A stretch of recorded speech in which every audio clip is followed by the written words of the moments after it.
So the Light Factory is one of my first clients as a teaching artist, as a photographer that went into the school. I actually first became involved in the Light Factory as a volunteer. I got involved with the Light Factory back in the early 1980s. I was initially drawn to the Light Factory when I learned about it in 2006. Because when you give a student a camera, you're empowering them to tell their story, share their story. I think everybody loves film and photography. They're accessible, they reflect the world that we live in, they are fun. I really want to capture moments in my life that are important to me. And you're also giving them an opportunity to learn a technical skill with photography and digital filmmaking.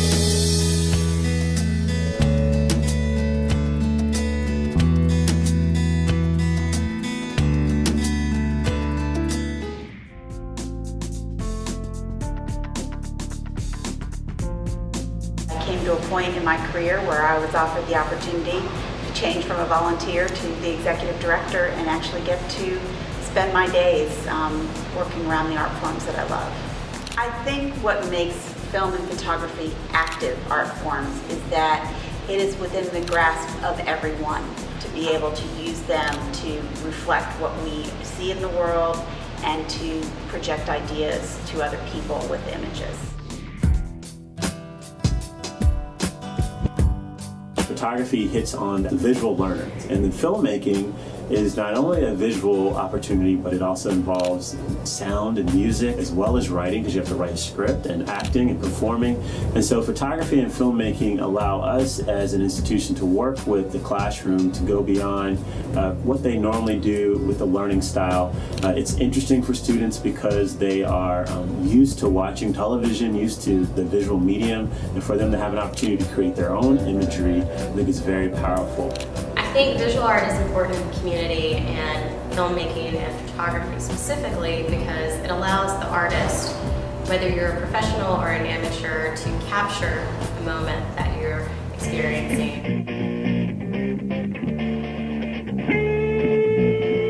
Johnny, at a very early age, was very passionate about music. And he took his photography and started taking pictures at concerts he would attend. His photography became much more focused when he went to Brooks. He came to develop his love of fashion photography, and he loved taking pictures of pretty, beautiful women. He was really interested in lighting and how the forms took shape.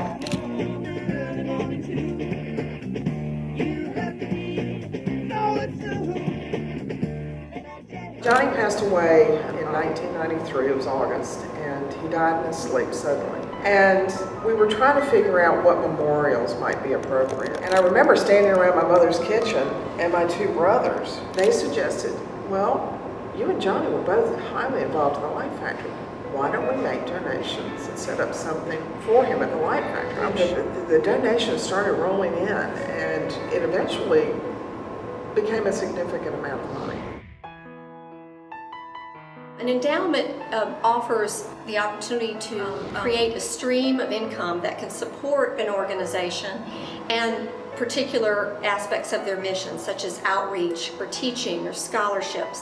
One of the reasons endowments are particularly attractive to donors who make bequests is the capital exists in perpetuity. In other words, someone could make a gift of $10,000 and forever and always the income from that money will go to support the nonprofit charity that the donor has designated. And that's particularly attractive to donors because it is a gift of their life assets. And in a sense, they're treating you like family. It's about the power of image. It's about your memory. It is about your legacy.